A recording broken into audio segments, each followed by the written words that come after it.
Welcome, everybody, to another episode of Living Earth Farms. So, today is going to be a little bit different than what we've been doing the last couple of weeks. I feel like the last couple of weeks have been kind of hitting hard on practical skills that you can do, crack key hydroponics, preparedness tips, how to cut your grocery bill, canning 101, sprouts, pantry, organization. We've talked through a lot of different things. So there, trust me, there are many more things that we're going to go over that are practical that you can incorporate in what you do every day with your life. We'll go over sourdough starters, fermented food, kimchi, mushrooms, dehydrating. Like I've got a whole list right in front of me, which is how I'm reading some of that off right now.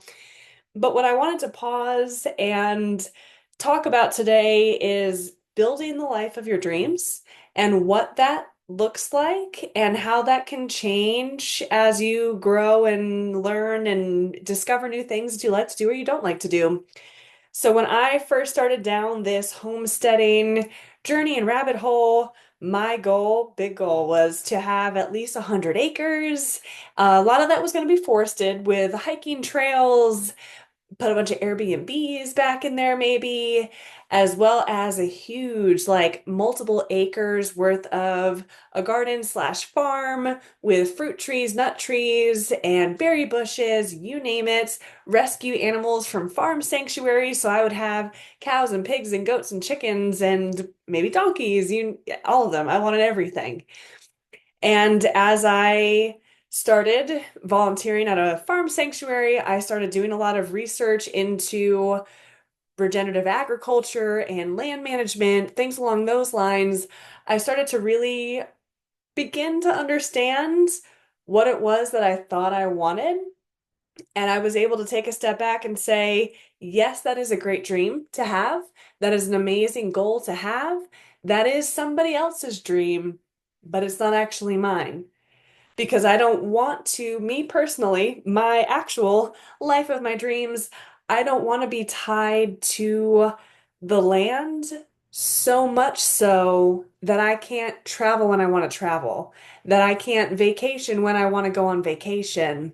I want that freedom and flexibility where, yes, I still have animals in my life and in my house or wherever they might be, whatever kind of animals they might be. Yes, I still have land. I grow a lot of fruits and vegetables on it and nut trees too. I'm open to nut trees as well. But it doesn't look like my whole life is running a farm or a homestead. And originally, that is exactly what I thought I wanted, was my whole entire life, like 40 plus hours a week dedicated to farming slash gardening slash homesteading. That is what I thought I wanted. And that is okay. If that is what you want, I love that for you. And I want you to have that. But know that while you're learning these new skills and you get super excited about things and you think you know what you want, have the have the, I guess, forward thinking enough to actually start to pull on that thread. If you think you want 100 acres, for example, that really can sound good in theory, especially if you can find the land pretty cheap. But then I want you to pause and think, what does the maintenance of that look like? What does the cost of property taxes and the maintenance look like as well for that? What will I have to give up to maintain that land, whether that's time or money? You'll have to give up one or the other to keep that maintained somehow, in some way, shape, or form, and really start to think through, is that the life you want to live? Do you actually want 5 acres of nothing but grass that you have to mow multiple times a week, or you're mowing, literally mowing for days on your riding lawnmower? Or are you willing to and able to pay someone to come take care of that for you? And if you are, that's great. Have as much grass as you'd like to have then.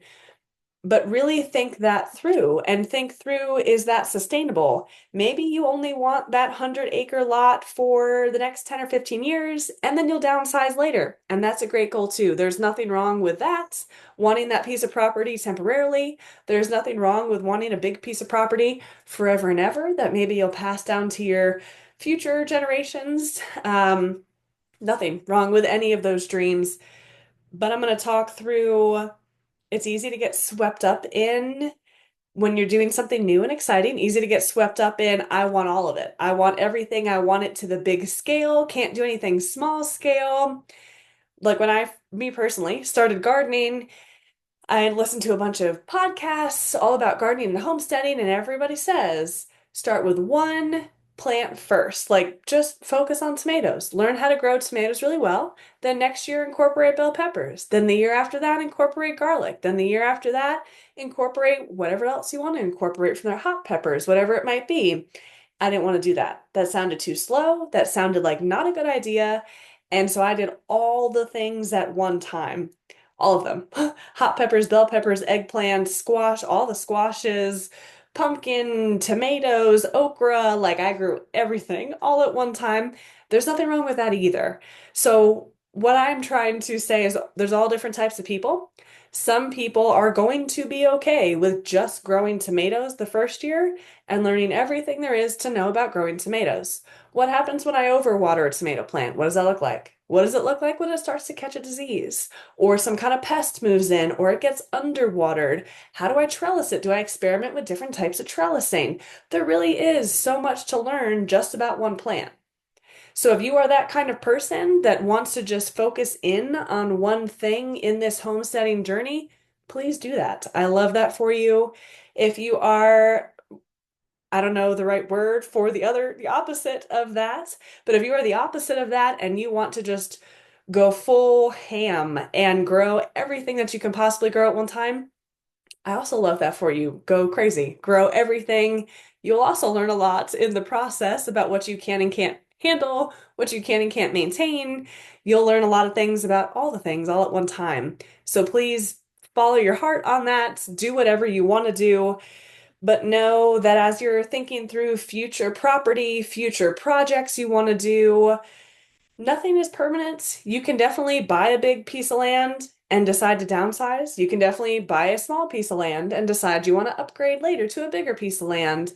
So know that you can change your mind throughout this process of building the life of your dreams. But if you were able to start where you wind up being, that how awesome would that be? Like if you think of your dream, whatever that might be, and then you actually start to research that dream, what that entails, and adjust your dream accordingly and make those changes, make realistic steps towards that dream. Yes, you could still change your mind, but how awesome would it be if you just continued to make steps going in the right direction instead of going one way, pivoting, going the other way, pivoting, going the other way, which sometimes life does that to us anyway, whether we want that to happen or not. So, I do have a few like actual things that we're going to think through besides just this big dream. What even is a dream? What does that look like? This is a homesteading podcast, so I'm definitely going to tie it into homesteading, preparedness, eating healthy, but also kind of sprinkle in a little bit about just work-life balance in general. So for homesteading, what is your goal with homesteading? What would you like to be in 5 years? What would you like your homestead to look like? Maybe it's 10 years from now instead of five, but really get specific with yourself. What does that look like? Is it a specific acreage that you're looking to own? Maybe have a new piece of property. Maybe you love where you live and you don't want to move, and you just want to incorporate new projects on the piece of land you're currently on. It could also, for a homestead, look like I want to grow 50% of my family's food or 90%, whatever that might be. Maybe you just want a well-rounded like food forest that you just throw a bunch of seeds in the ground, see what happens, and you gladly take any fruit that come up, fruits or vegetables that come up for you. Maybe you want things planned out to a T. So, like I said, you grow 90% of your own food, whatever that might look like for you. Do you get into canning? Do you get into baking your own breads, fermented foods, things like that? All of those are things you can experiment with. But I will say the biggest piece, especially around the homestead, is the land. Do you want or need more land than what you have right now? And it's okay if the answer is yes. It's also okay if the answer is no, but really try to get specific and honestly, because I wish younger me would have learned this sooner. Not that I have a big piece of property, but you do not need as much land as you think you need most of the time. So I don't know how I picked 100 acres when I was first getting into homesteading, really wanted 100 acres. I'm not sure why, because I really don't need 100 acres by any, I mean, Sure, if you have the money to buy 100 acres and you can pay to keep it maintained, you can have 100 acres. But you could probably do what you want to do on a handful of acres instead of 100. You can probably do what you want to do, maybe, on 2 or 3 acres, maybe 5 or 10, but 100 is a lot. Now you might need 100. That's completely up to what your dream is. So that's the piece of the homestead I will say, really figure out what are you going to do with it? Is it just there to feed your family? Is it there to provide income, whether that's from agritourism. Maybe you want to put Airbnbs, you want to host farm tours and events on your property because that's going to change the design and the layout of that piece of property. And also, what property are you looking for? Sometimes they have to be rated a certain way or zoned a certain way for you to be able to do certain things. Certain counties and states allow new Airbnbs and other ones do not. So research that as well before you get sold on an idea and a place you want to do it in. See what those rules and regulations are as well with what you can and cannot do. Now, there are some rules and regulations you probably could circumnavigate if you wanted to, but there's other ones where you may not be able to circumnavigate and someone's going to come in and shut you down. So, really do your research about what it is you think you want, but then also do your research, especially around the homestead. How much property do you need? How do you design that? What do you put on it? What do you put where? Let the land guide some of that for you. Let the land, like, look at the sun patterns. This can be a whole nother episode, I'm sure, that I'll do is how to design on your piece of land, a little bit of that permaculture, how to work with nature instead of against nature, trying to force nature to be something it doesn't want to be. It's not going to go that well for you. You can, but just spend a lot of time and money and effort maintaining what you want nature to do when you could just work with nature and let nature help you out with what it wants to do already. So, just a quick tidbit there. We will get more into permaculture and go down that rabbit hole with how you design on your piece of property. But before you start designing, need to kind of have a dream, kind of figure out what you want on your property. So you know when you're putting up like permanent structures and permanent beds that you don't have to then worry about moving in 6 months because you didn't think through that you also wanted that Airbnb too. So really think through what it is you're looking for. What is that dream for this homestead? Is it to pay the property taxes on the land? Do you want it to be able to be enough money coming in that you and your family can live comfortably? Do you want to be able to have a big enough business based off your homestead that you hire employees and employ local workers as well? So really think through, there is no right or wrong answer, and you can change your mind with what you want for your homestead. I just threw out like a million different ideas of things you can do on a homestead with a piece of property, but do the research afterwards. Make these big, amazing dreams right now, but not only research the cost of that, the maintenance of that, but also really think about, is that what I want my life to look like in 5 or 10 years once you've done your research? Same thing with preparedness. There are all different types of levels and scales of what is prepared. There are people that are prepared for specific events, like specific nuclear war. There are people that are prepared just for that. There are people that are prepared for the zombie apocalypse. There are people that are prepared for a natural disaster to come through. There are people that are broadly prepared for any kind of emergency. But then there are people that are prepared to stay in their house. There are also people that are prepared to leave if they have to flee their house. There are people that are prepared for both of those things, staying and leaving. So just know that, kind of like homesteading, you can make preparedness whatever you want or need it to be. And some of that maybe should be dictated by the area that you live in. So for me, the area that I live in, we do get snow and ice. We did have a hurricane that came through. We get flash floods. We get wildfires. We kind of get the broad spectrum. But if I lived in an area where the only thing I get is really bad snowstorms, that's probably going to be at the top of my list for me personally that I'm going to be prepared for. And then I can start filling in other things that I might want to be prepared for on top of that. But this is also, what do you want your life to look like? How do you have balance? Because some of the supplies that you need to be prepared for very, very specific things like nuclear warfare. There's nothing wrong if you want to be prepared for that, then you should, if that's something you want to do. But know that everything comes with that balance. What are you giving up? Whether that's financially, maintenance-wise, time-wise, whatever it might be, what are you giving up to be prepared for any possible thing that can go wrong?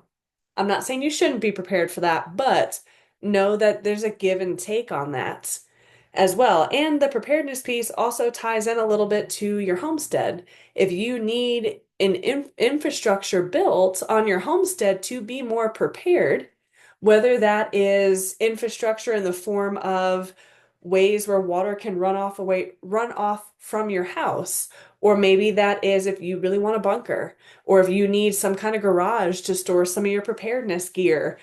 That's all infrastructure that's going to tie into your homestead, that's going to tie into the zoning and what's allowed in the county or state you want to live in. Things like that as well all kind of go together. And the third piece that we talk about on this homestead a lot is plant-based living, which not everybody has to be vegan or plant-based, but it's just your eating habits in general. How do you balance healthy eating versus not healthy eating? How much of your food do you want to grow on your own? How much of your food do you want to eat organic? How much are you willing to buy from the middle of the grocery store of really processed foods? All of that ties into everything. Designing your homestead, figuring out how big of a homestead that you need. Maybe you do want to feed your whole family of 10 people on your homestead. You're going to need more space, more garden space than just me by myself, or I'm okay with just going out and picking a basket every couple days of fresh fruits and vegetables. So thinking that through as well, what is your goal with eating? Do you want to eat everything off the property only, or are you okay with going to the grocery store on a regular basis and supplementing that with the garden? So thinking all of this through here, it's building the life of your dreams, homesteading related, but also that work-life balance too, because we all only have there's so many finite resources in the world in general, but we all only have so much time. So you only have so many hours in a day to get all this work done, whether that's work on your homestead, preparedness, cooking food for yourself, preparing food, whatever it might be for yourself, but also if you have to have a full-time job off your homestead, and if you're trying to raise kids, and if you're trying to go back to school and insert whatever else life is going to throw your way. How do you find that work-life balance? Now, no, every day is not going to be perfect. Every day is not going to be perfectly balanced. There's even going to be seasons where maybe, in the summer, you're working more outside on your garden and homestead than you are in the winter. Just know that that is nature. That's how the ebb and flow of that normally works and is designed to work. But designing that life of your dreams is kind of beginning with the end in mind and working your way backwards. So starting with that big, lofty goal that you have of I want to live on 100 acres. I want to grow enough food to feed myself, my spouse, and 8 kids that we have. I want to be prepared for everything we can be prepared for, and I want to eat healthy, mostly organic fruits and vegetables and nuts off my property. Um, that's a big, lofty goal. That's huge. And then you sit there and think about what does that take to do that? Money wise, maintenance wise, time wise. Can one of you or your spouse work off the farm to help pay bills, whatever you need to do? Or will both of you need to be working full time on the 100 acres to make that happen? And if that's the case, how do you pay that mortgage? How do you pay those bills? Do you have a huge savings account?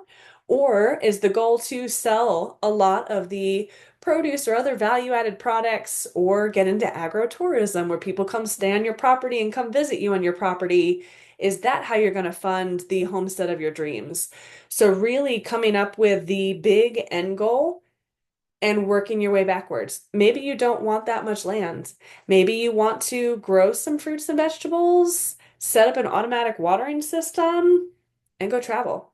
And be able to come back and when you're home, eat a bunch of fruits and vegetables. But then when you're gone, maybe you have a pet sitter, stay with your dog and a couple of whatever you have, ponies. Maybe if you really like horses and ponies and you want horses and ponies, have a pet sitter, stay with them, eat whatever vegetables they want while they're there. And when you come back, you have fresh fruits and vegetables because you designed a system to match the life of your dreams, which gives you the flexibility to travel while having a piece of property with animals and plants as well. That's another idea. Like, there is no right or wrong answer. Do you want to work off the homestead and farm? And if you do, what does that look like? Do you want a work from home job so you can still be on the property on a regular basis? Do you want some kind of job that has a lot of flexibility and maybe you're not stuck working 8 to 5 every single day? Maybe you want to be able to work whenever you want to work because you've got kids you've got to take to practice and things like that. And so that can look like getting a job that's very flexible, or that can also look like making your own job, working for yourself as well. And that would also could provide you with the flexibility you need. Do you want to sell at a farmer's market where you are tied to going to a farmer's market every single Saturday? Or do you want your Saturdays free and maybe you decide to do a CSA, which is community shared agriculture, and you put together a box every Tuesday for clients? But maybe that's also too much of a structured schedule for you, and you hire employees to help get that done so you can still go travel if you need to. So, yet again, I feel like I'm throwing out millions of ideas because these are all things that I have personally thought through and worked through on my own. But what's important is beginning with the end in mind, that big, crazy dream that you have, really researching that dream and working backwards from there with how do you actually achieve that dream. But it's more than the 100 acres growing 90% of the food. It is what is your quality of life? And will that actually make you happy long term? Sure, maybe right now you hate your day job. You live in an apartment in the city and you hate that too. And so in your mind, you're thinking, get me out of the city, get me on a big piece of property in the country, and I want to work on the farm, on the land 24/7. Some people that might work to go from an in-person job they hate in the city to living off the land, farming, and they love that transition. But that may not be the case for you. You may not love that. So just know that you can pivot and change as you go.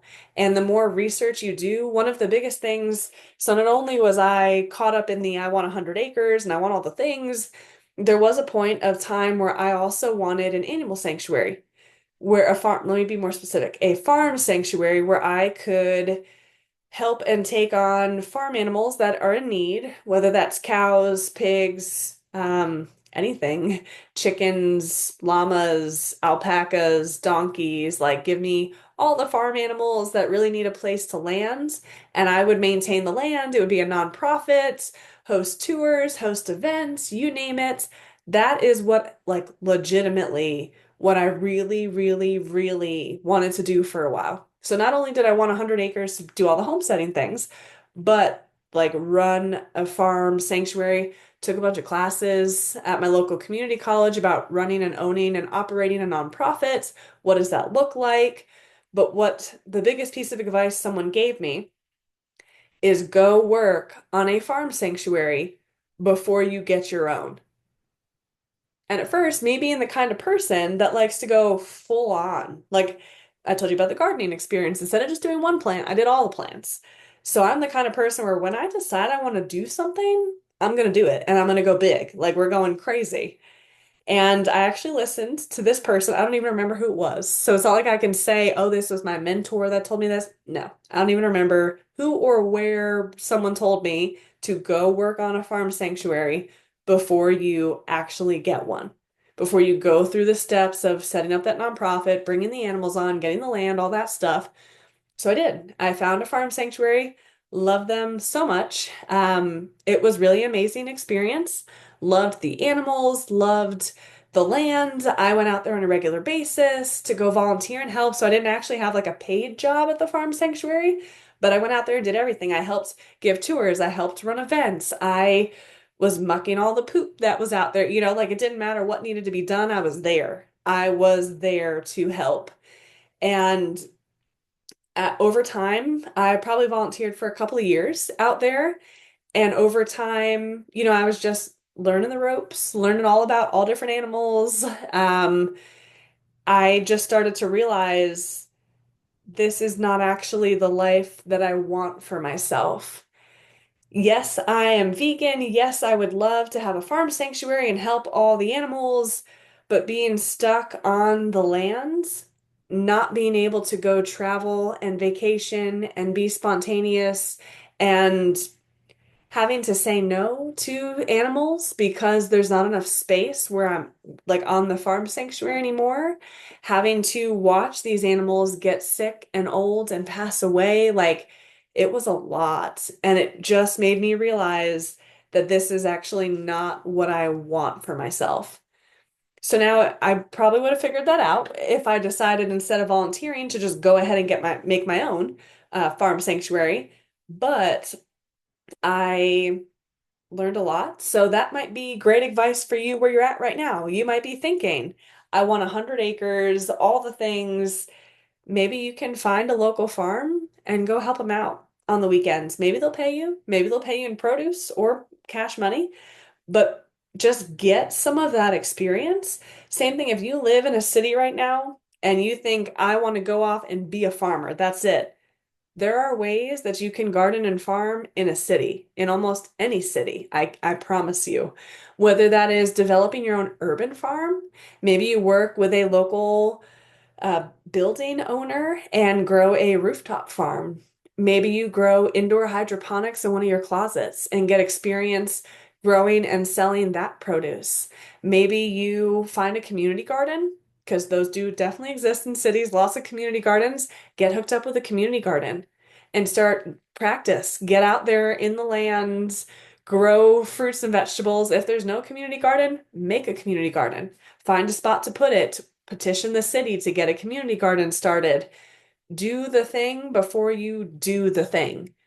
And that might change your mind. You might realize, oh, I only like doing this on a small scale. I don't love doing it on a big scale. So, I'll wrap this up so I don't kind of ramble on you guys because I keep circling back to some of the same things. You can have the life of your dreams. Just because somebody else has not done it before doesn't mean you can't do it. Just because, I will say, just because someone hasn't done it, somebody probably has. You just may not know about it. Maybe they're not a big YouTuber, and so you don't know that somebody else has already done the thing you want to do. So take that time and that space to figure out actually what you want to do, what you actually want your life to look like in the future, whatever that might be for you. Figure that out and then do the research. Begin with the end in mind. Do the research to see what that dream is going to take. What is that going to take to maintain, and what is it going to take to get there? And continue to work that dream. You don't have to have all the answers today. You don't have to figure it out right this second. You can take a week, 2 weeks, 6 months, 2 years to really design this dream. Start to get experience, start to experiment with some of these things like growing sprouts and making your own bread. Really play around with what it is that you're doing to figure out what you like or don't like and continue to change that dream if you need to along the way. Have the courage, though, to pursue whatever it is. If someone tells you you're crazy because you want 500 acres, no, you're not crazy. You can do whatever you want. If you tell someone you want to farm on a small scale on half an acre and have that be enough to feed just you and make some money to live off as well, you're not crazy. You can do that. You can literally, your homestead, your life in general, that work-life balance, working some kind of job and having a homestead, or vice versa, you can have all of it. You can do all of it. It's up to you, though, to dream what it is you want to do and then put that into place and start taking those actions to make that your reality on a regular basis. So have courage. You can do it. I will probably do definitely more practical videos in the future, but more videos kind of along this line here. Just a little bit of motivational, a little bit of how do you think through what it is you want to do? How do you How do you do that? How do you actually come up with a plan? So yes, you may come up with a big dream after this video, and I hope you do, but then how do you actually work that backwards to make your plan to get the life that you always want to live? I will do some videos on that too, because I think that's also very important. So that is all I have for today. Hopefully this was helpful, and yeah, you can definitely leave a rating, review, comment, whenever you feel called to do, and I will see you guys next time.